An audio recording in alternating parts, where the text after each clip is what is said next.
So they could launch a report highlighting concerns within the fishing industry across the UK about the loss of fishing grounds to an array of pressures, of which offshore wind and marine protected areas top the list. What assurances can the government give that they will speak to the NFFO and ensure that fishing is an important factor? So I pay tribute to the Honourable Lady and all that she does for the fishing sector. We do welcome the NFFO's spatial squeeze report, which highlights the need for a holistic approach to spatial planning. I meet regularly with the NFFO to discuss a wide variety of issues, including spatial prioritisation and the concerns outlined in that report. Gillingham. Mr Speaker, the Secretary of State and the Minister need to travel to Teesside to meet people from the fishing and wider community who are still looking for answers to the ongoing deaths of crustaceans, fish and other sea life off the coast. Yeah. If I set it up, will they come to Teesside and explain what they're going to do next to find out what is causing this ongoing crisis?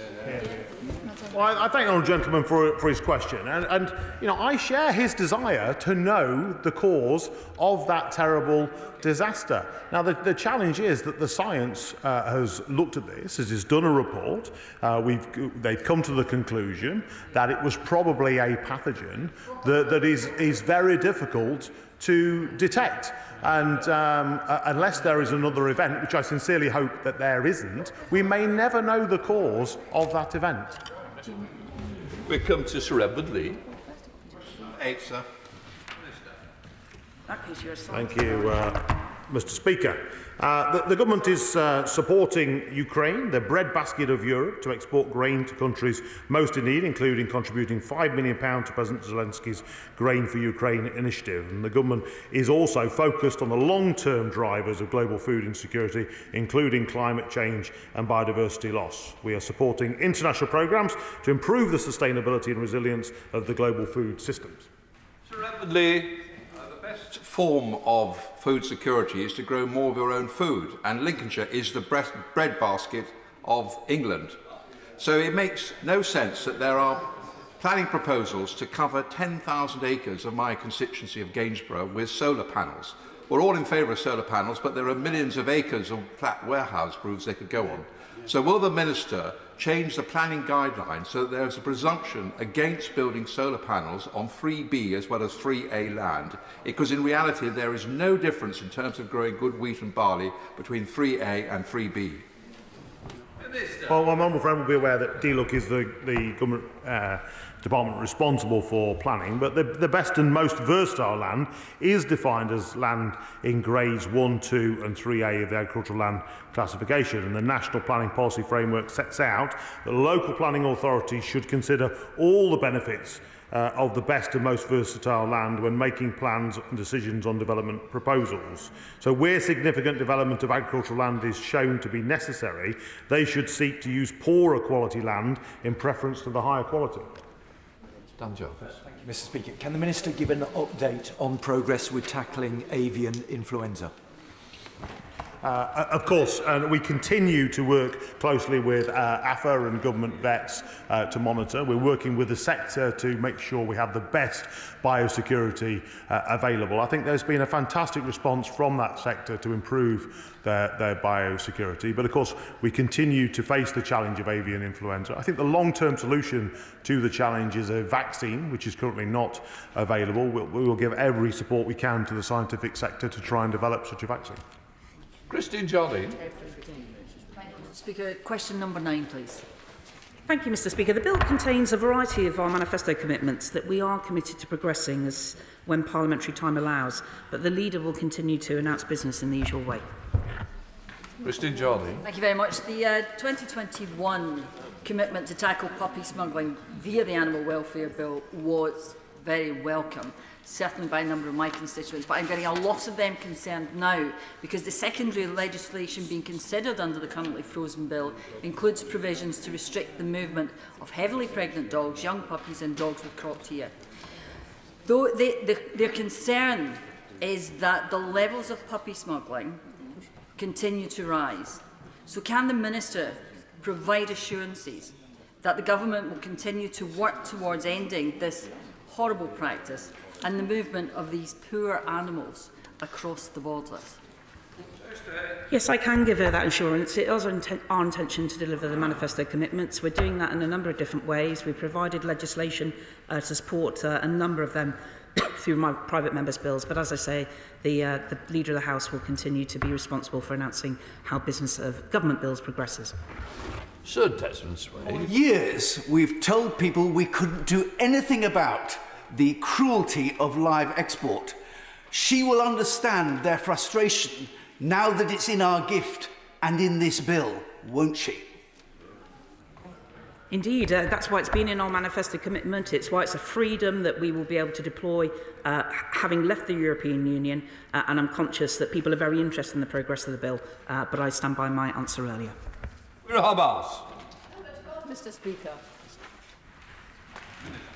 Thank you very much, Mr. Speaker. We're increasing levels of peatland restoration through our Nature for Climate Fund in order to restore approximately 35,000 hectares of peatland by 2025. And to date, we've committed £33 million to restore the 20,000 hectares of peatlands, with a further bidding round in 2023. Mr. Speaker, and I thank her for that answer. Well-maintained peatlands are a crucial nature resource in fighting the climate crisis. The Somerset Levels near Bath contain 231 square million of peatland, storing nearly 11 million tonnes of carbon, but 80% of the UK's peatlands are so degraded they are acting as a net zero source of greenhouse gas emission, but doing the opposite of what they're meant to do. The ISPB say that part of the problem is the lack of available contractors with the necessary skills and capacity to allow rapid restoration work. What is the Secretary of State doing, or the Minister doing, to increase the number of contractors?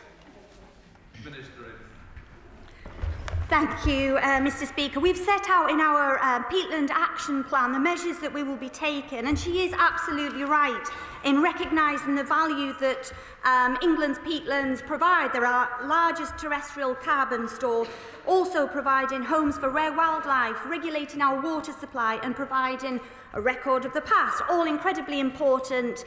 And in the Net Zero strategy, we committed to restore approximately 280,000 hectares of peatland in England by 2050.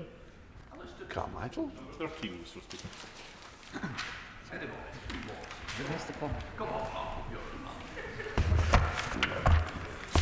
Mr. Speaker, apologies. I lost my place in my. I don't think it is. I was told he'd withdrawn. I don't know the answer, Mr. Speaker. It's not me. Apologies, Mr. Speaker. I was actually told that gentleman had, the honourable member had withdrawn. So thank you very much for that.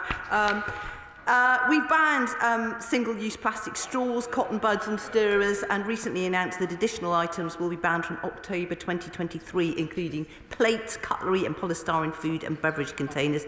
And we're committed through our 25-year environment plan, our ambition to eliminate all avoidable plastic waste by 2042.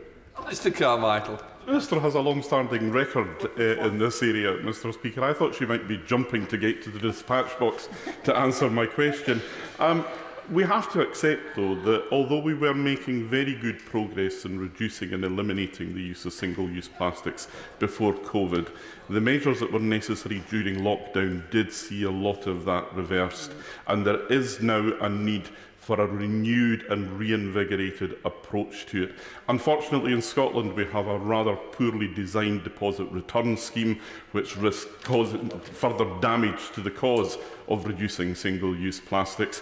So would the Minister join me and other members across the House to design a strategy which will get the eventual elimination of single-use plastics that can enjoy everyone's support?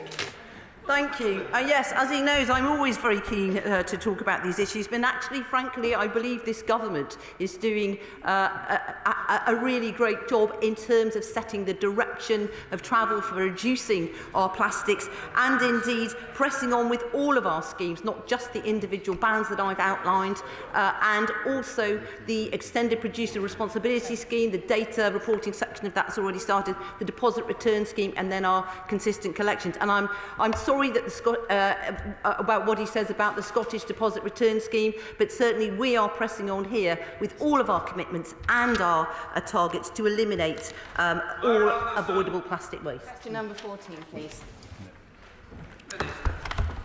I thank her for her question, and just on a similar note that I was just talking about, the Resources and Waste Strategy sets out these plans to eliminate all avoidable plastic waste by 2042, and to do this we've introduced a whole range of bans on certain items, plastic items, as you will know.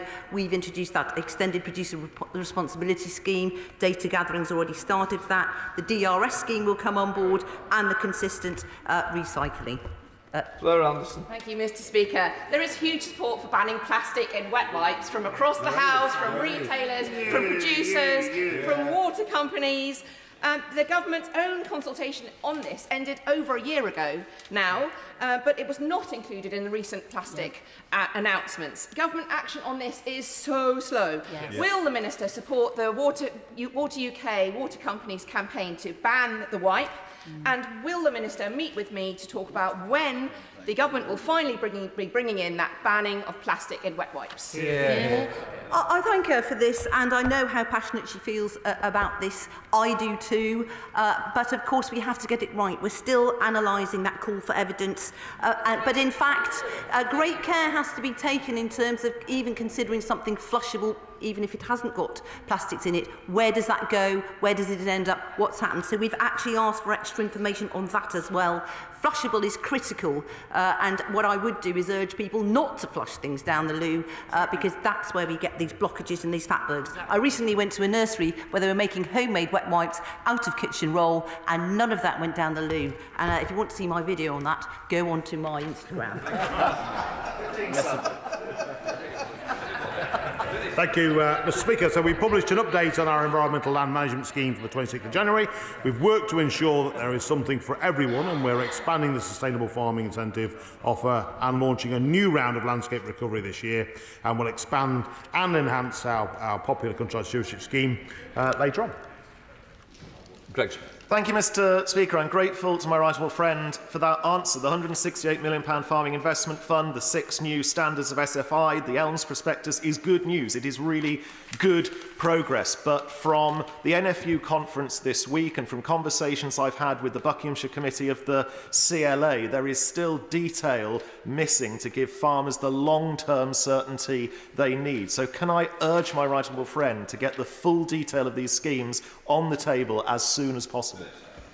Yeah, well, I thank my honourable friend for his question. Of course, we will continue to publish more information on our environmental land management schemes during the course of this year. This includes further details by the summer on the new actions that will be made available through the Sustainable Farming Incentive and Countryside Stewardship. Sherman.